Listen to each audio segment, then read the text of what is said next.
This is FAB Radio International.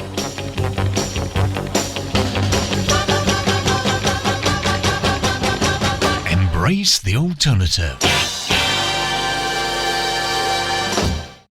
Somewhere in space, this may all be happening right now. An adventure unlike anything on your planet. The story of a boy, and a universe. A big, sprawling space saga of rebellion and romance. It's a spectacle, light years ahead of its time. It's an epic of heroes and villains and aliens from 1,000 worlds. 1 billion years in the making.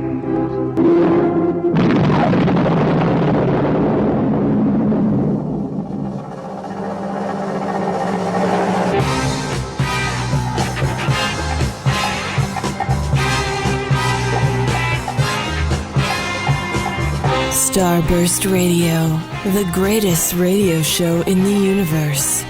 Every Wednesday, 9 p.m. until 11 p.m. Exclusive to FAB Radio International.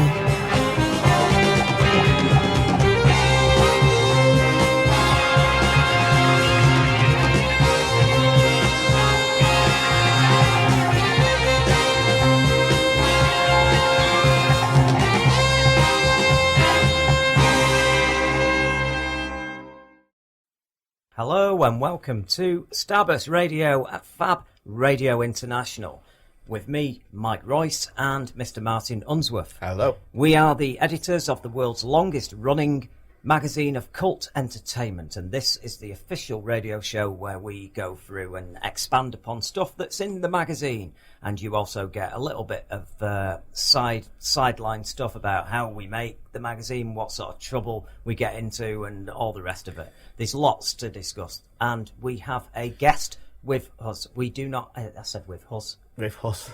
You hate it when you come across as a pretentious twat like that. It was a really slick opening as well. It was, and all. That's what she said anyway. So. God, the pink flute strikes again. Yeah, so with us is Arron Tierney, and he is responsible for, and he's going to chat to us about For the Love of Sci-Fi. Hi, how are you doing? It's good to have you here, sir. Thanks for having us. So, we were invited down last week. I did some Facebook Live for the readers so that they could see the cantina and that amazing Viper that you had on the way in, which I cannot do it justice. If you think you know how big one of those things is, 1-to-1 scale, you've no idea. It's so much bigger than I thought it was going to be, and that Martin can't help himself again. I saw it coming on his face then. Oh, no. Oh, please do not say anything's coming on my face. Oh dear. So start again. Yeah. No. So explain to everybody where does For the Love of Sci-Fi come from? What is its origins, and what is it all about? The origins of the show came about 2 years ago. My partner Andy, who's the owner and the main promoter of the show, he's been working events for a long time. But he's always been a nerd. He's always been a big Star Wars fan since he was a kid. He's always been a Battlestar fan. So 2 years ago we did a show called For the Love of the Force, which was a Star Wars based show. We had a full-size X-Wing, full-size Scout Walker, an Ewok village, Yoda Swamp. And we had Dave Prowse and a lot of the rest of the cast from the original movies there. And that was a massive success. We had about 21,000 people there over the weekend, over 3 days. It was in the World's Press, it was in CNN, it was on the New York Post.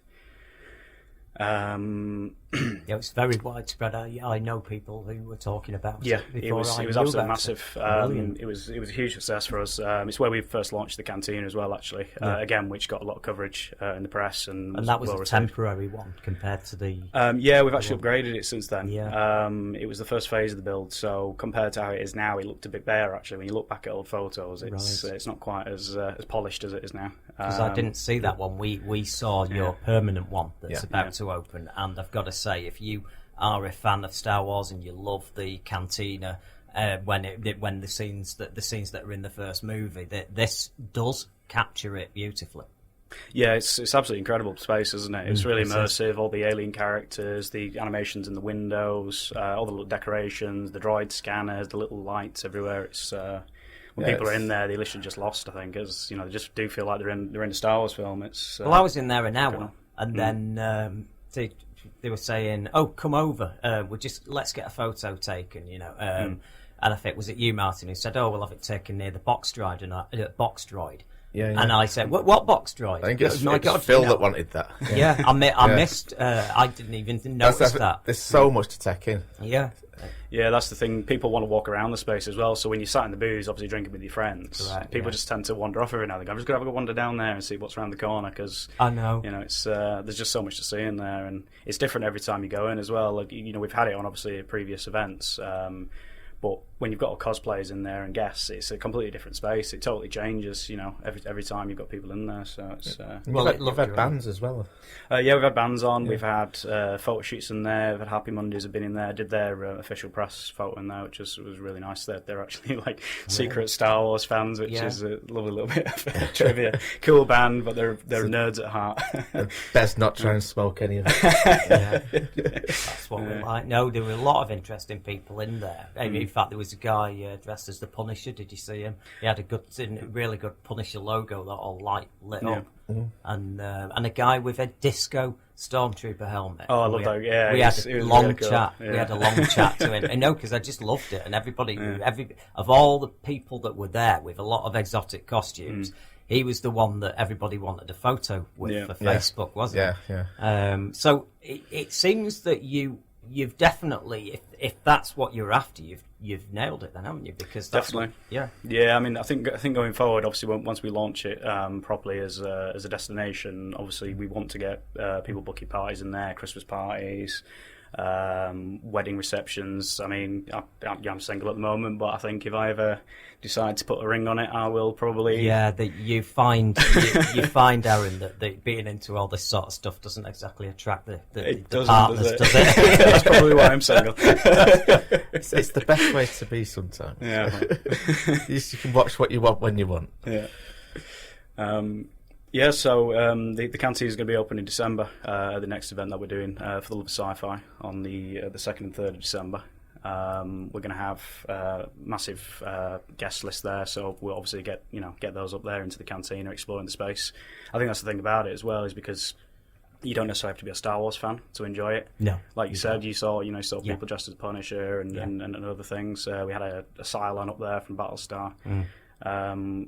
I'm pretty sure we'll get William Shatner up there when he's here in December. I think that'd be quite fun. I've heard, I hate bringing these things up, but I've heard a rumour of how much you've paid him to attend, and it's actually more than it's cost to build that bar, and it's incredible, isn't it?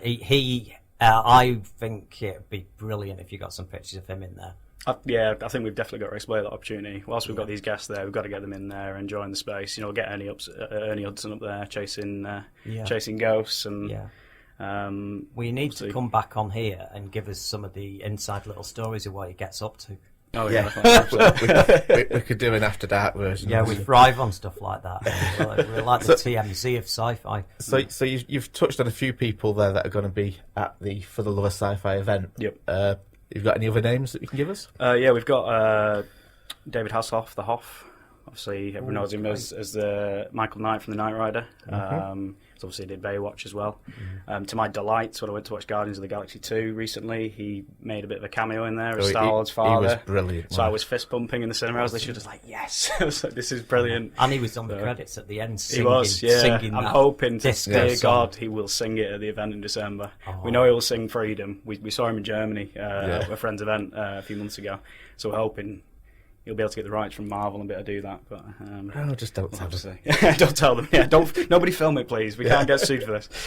We've also got Dolph Lundgren, obviously, who was in Rocky IV. He was He-Man in Master of the Universe and Universal Soldier. Yeah. And of course, The Expendables. Shauna upstairs, Shauna Askew, is obsessed with that guy. Yeah. I mean, she's just obsessed with him. She loves the film Red Scorpion.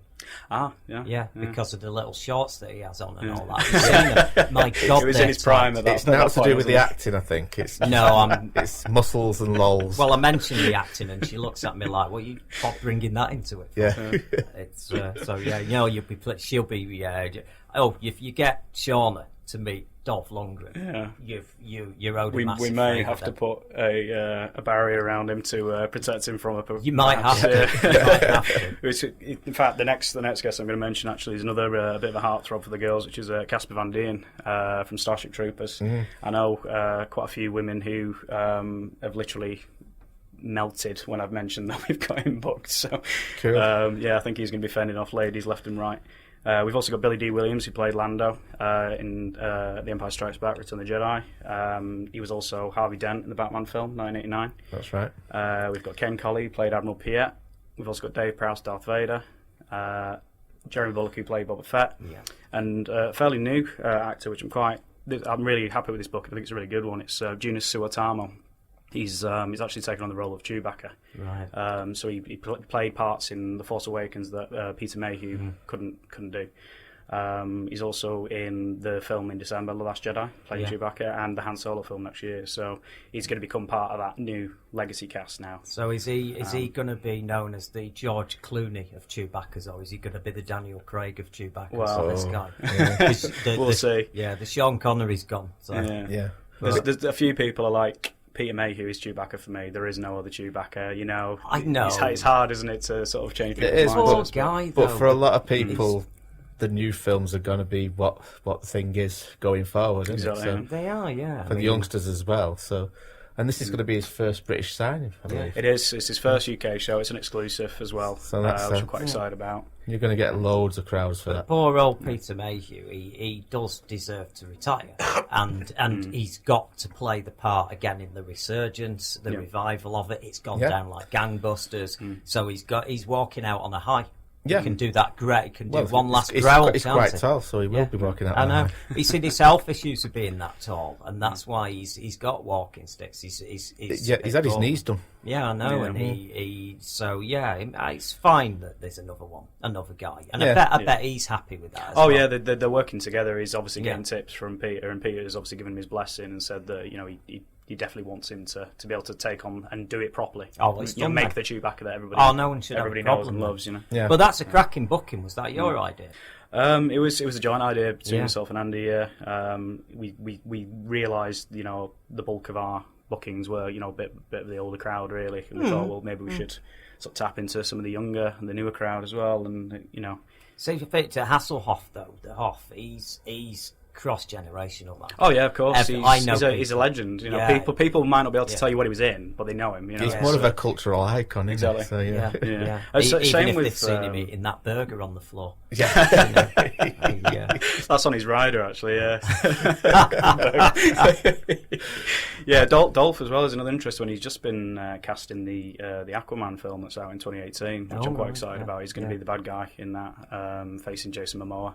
And he's also going to be in Creed 2 as well, reprising his role as Ivan Drago. So I like the again, idea of that. it's good. Yeah, it's Yeah. exciting. Because I thought as the sequel goes, the Rocky Balboa was a great idea to have him make that comeback, Yeah. and then that's a natural end for that saga. How do you boot it? It would be obvious that you'd get Rocky's son to carry on and Yeah. do that. Well, this is way cooler, Yeah. and you've got the very good actor in the role, and he did do a good job. And it makes sense if this story is going to be about the son of Ivan Drago boxing against Apollo Creed's son. That's a great story. Yeah, I think it'd be really interesting. I'm Yeah. excited about it. So. Yeah, the son of the guy who killed his dad. Yeah. It's a very old story, isn't it?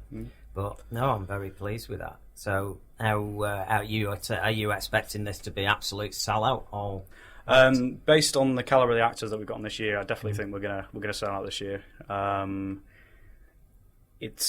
obviously gonna have to cap tickets. We don't want to obviously overpack the place. We want people to be able to enjoy the space, walk around all the props, be able to enjoy the live panels that we're putting on this year. It's the first time we've done this actually. We've not done a live Q&As before, so this is another big thing that we're quite excited about. We're working on the schedule at the moment, which is proving quite difficult because there's a lot of stuff to go on there, and it's just the juggling around of when do you get actors into photo shoots? When do you get them signing? When do you get them on stage? You know, When do you give them a break? when do you give them a break? Exactly. Yeah, we haven't actually accounted for breaks, so they're going to be pretty tired, I think. Well, Yeah. they're making enough money. They don't have to. They can rest when they're dead. Don't say. Oh God, no! Touch wood. There's a few people that you. Yeah, they're going to have to cark it after the 3rd of December. Well, yeah, I think so. Yeah, Yeah, they'll have to wait. a few months off. Yeah, but we couldn't be more supportive of Starburst. It's great that this event's going on, and it's great because we're very okay. We're on sale worldwide. We're a British publication, but we're very Mancunian, and this is where we live. So it's stuff that's going on our doorstep.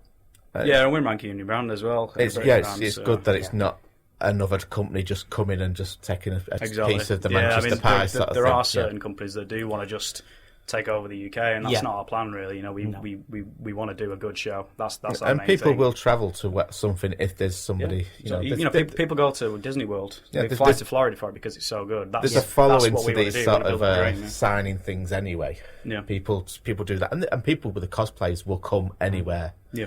And they just love to show off the cosplays and things, Yeah. so it's great. Yeah. It's nice. It's good. So hopefully you're going to put it on about the same time every year, and it's going to become an institution. Isn't it? Oh, definitely. It's just on going to get way. bigger and bigger. I mean, this year is definitely going to be the best so far, but going forward, I mean, we're already looking at guests for next year. I mean, that's how far ahead we have to plan these things, to make sure that we get these decent guests, and you're going to be blown away, I think. I mean, we've got a great headline cast so far, but next year it's going to be bigger. But how do you top that? Well, that's the thing. You've just got to keep aiming high, and thinking slightly different as well. Yeah, that's the other thing.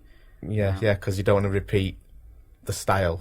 There's no point going for George Takei if it's Well, that's it. Yeah, George does a lot of shows. We actually did get approached by him, but we basically just said no. He's out there. He does everything. So. Yeah. Don't get Daniel Craig. He's too grumpy.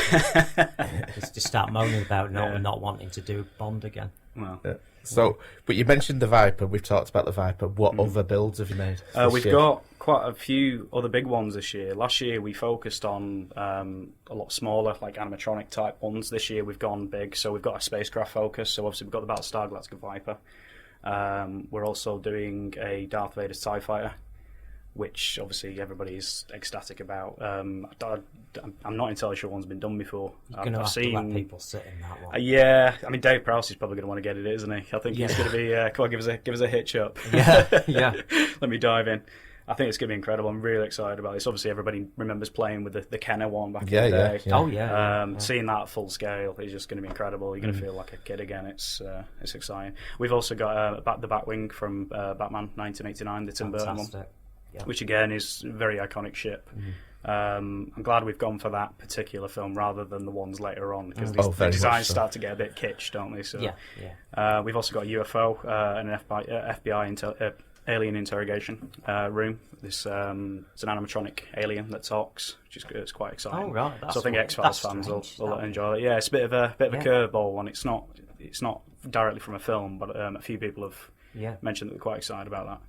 And we got a lot of props from Judge Dredd, Screen Use ones. So we've got a partner called Andrew Manchin, who's got the largest Screen Use Judge Dredd prop collection, and he's also just told us that he's bringing the Lord of the Rings collection over as well. So he's doing a little set build of Weathertop, where he'll put them all on display. There was a Dredd in the cantina that night we were there.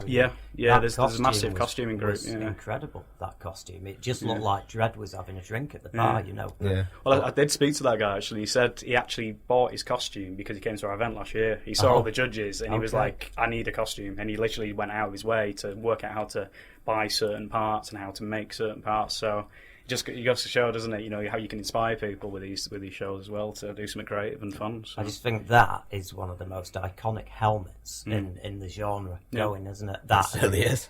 Oh, come on! I'm not making any sense. He turns it all into that, doesn't it? But you need an innuendo button, don't you?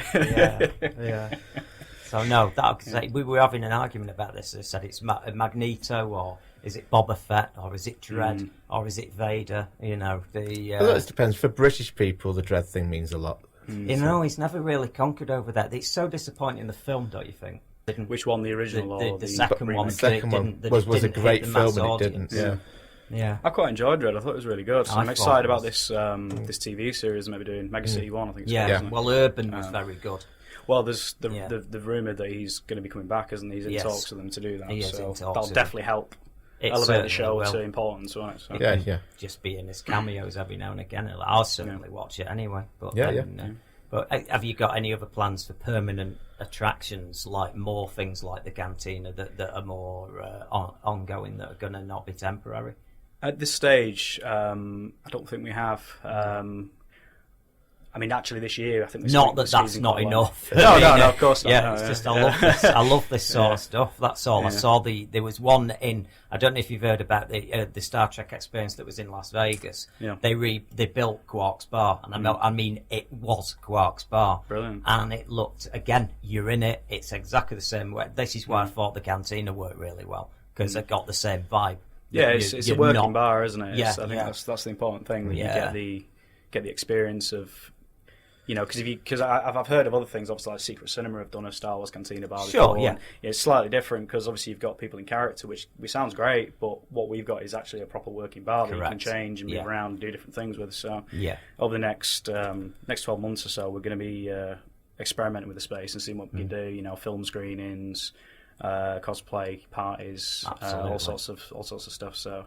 Are you looking to change some of the characters that are sitting around as well, or possibly? Yeah, I think we definitely like to expand on who's in there and what we can do with them. I'd like to get some people actually in the costumes as well. The masks that the mannequins wear are actually wearable, so we can get people in costume. We can do some good gags and things. And I think, so. Prank videos. Definitely. Yeah. We need to get Greedo to suddenly just wake up. That's the thing that is always good, to get a viral hit with them. Yeah, we need to play with that. So I want a bit of a cut on that one for giving you that. Yeah, we're actually in talks with somebody at the moment. I'm not entirely sure if I can say this, but I'm going to go and say it anyway. We can bleep it out on the podcast if you tell us not to. Well, it's we're actually talking about doing some escape room experiences in there. Which I think is going to be incredible, because obviously everyone's done the horror thing now. We've all done those escape room type things, but if you do a Star Wars themed one or a space themed one, it takes on a different dimension. So it could be quite fun, that a bit of storytelling in that space without, obviously. Definitely. I've done a lot of escape rooms. Really, I'm quite obsessed with them. They're good fun, aren't they? Different. Oh, they are. They're so frustrating when you're running out of time. You've got a minute to go. Yeah, you don't get a reload or anything like that. You can't pause the game. I think I've done 3, and I managed to get out of one of them. And there was one that was based on the movie Saw. That had a countdown with a creepy voice talking to you, and these things are very good. So I think that's a great idea. Brilliant. Yeah, Star Wars themed one. So just moving away from that a little bit, what is it you are into? What, like, as quite in, large? As in, like... as in, whether it's films, books, comics. Are you a geek, really? I'm just playing the part? Massive Star Wars fan. Yeah, I grew up a Star Wars fan. I grew up watching the original 3, obviously, Battlestar Galactica, Star Trek, and currently my things are stuff like The Expanse, Rick and Morty. Absolutely love Rick and Morty. For me, it's the best sci-fi TV show on at the moment. I watched the latest one last night. It gets better. It's the one where he's a slug. The pickle Rick. Pickle, that was it. Yeah, sorry, pickle. I'm actually having a tattoo tomorrow on my leg of the characters. Yeah, that's how dedicated. Right. And that one where it was a Where's Wally montage in the middle of it. It's incredible. Great. I love how stupid it can be, and they do say on one of the shows, only a show this intelligent can be so stupid. Yeah, because a lot of people just dismiss it as like hipster nonsense. Don't they? It's of course, no, it's not. It's really clever. It's very intelligent. It's very intelligently written, and if you actually think as the concepts are really quite deep. Sometimes you have to do a little bit of googling about what something means. It's a show where the lead characters buried their own dead bodies in a back garden at one stage. I mean, it doesn't get much darker than that. I've actually got a question for you from one of the listeners. Okay, good. And he's saying, who is this? Cylon Commander Legatus. Oh, Legatus. Sorry, apologies. He's saying, question for Arron. Is it true that the largest collection of Lord of the Rings will be at the event in Manchester? It is, yeah. It's the Andrew Mansion who owns the Judge Dredd, largest Judge Dredd collection. of screen use props. He's bringing down. He's actually about to acquire it. Actually, Peter Jackson's the only person other than him in the world that's got a larger collection of props from the film. So you'll get to see things like Hobbit feet that were used on the actors, bits of armor, weapons, that sort of thing. And it's all going to be inside a setup like Weathertop from the films. Wonderful. So I'm quite excited about it. It's a little bit different. It's more fantasy than sci-fi, but we've had Harry Potter stuff on in the past, and again we will be having Harry Potter stuff on this year. So it sort of blends into one, really, doesn't it? Yeah. And Legatus has it on Facebook. It's under cylon.commander.legatus. He's got a page if people want to have a look at it. He's a brilliant. He was down on Friday night actually. For I'll the have seen him then. It's an incredible gold Cylon costume. Oh right, that's right. I know who that is. Sue Johnson's emailed in saying, listening live, so excited for the love of sci-fi. This is going to top last year, and last year was amazing. That's not bad. Do you know what? Me and him, we just get grief. You're getting all the good, all the good stuff. So that's not too bad. Well, thanks for that. The last time we had someone on trying to promote something, it didn't go this well. No. The other way. It was rubbish. I want my money back. We'll say nothing now. There was a bit of drama later on with the event. Go as well as not as pro as yours. That's just so. But we're going to go for a break in a minute. Is there anything else you want to finish up on? And tell everyone? I wouldn't mind saying if you'd like to find out more about the show, or look at the price of the tickets or anything like that. If you go to fortheloveofsci-fi.com, everything you need to know is there. Follow us on Facebook as well. We've got an event wall page on there where you'll be able to get all the latest updates. So we will be launching the schedule pretty soon for the Sci-Fi live stage. So you'll be able to find out when William Shatner will be doing a talk and etc. We'll also be releasing a floor plan soon as well, so you get to see how the layout has changed this year from last year. And we're also putting out an official poster this week as well. I've commissioned some friends to produce a really nice piece of artwork for it, so that's going to get released soon as well. So there's a lot of stuff coming up over the next few weeks. Excellent. Right, no problem. Well, we'll go to a break, but thank you very much, Arron, for coming on, and I hope you'll come on before the event again. Oh, yeah, definitely. Yeah. Have another chat, and you can bring everybody up to speed on any additions or anything that you've changed. Oh, yeah, there's still stuff to announce yet, so we'll have a few more tasty bits for you. We will keep in touch, and thank you very much. Thanks for having us. Thank you. Bye-bye.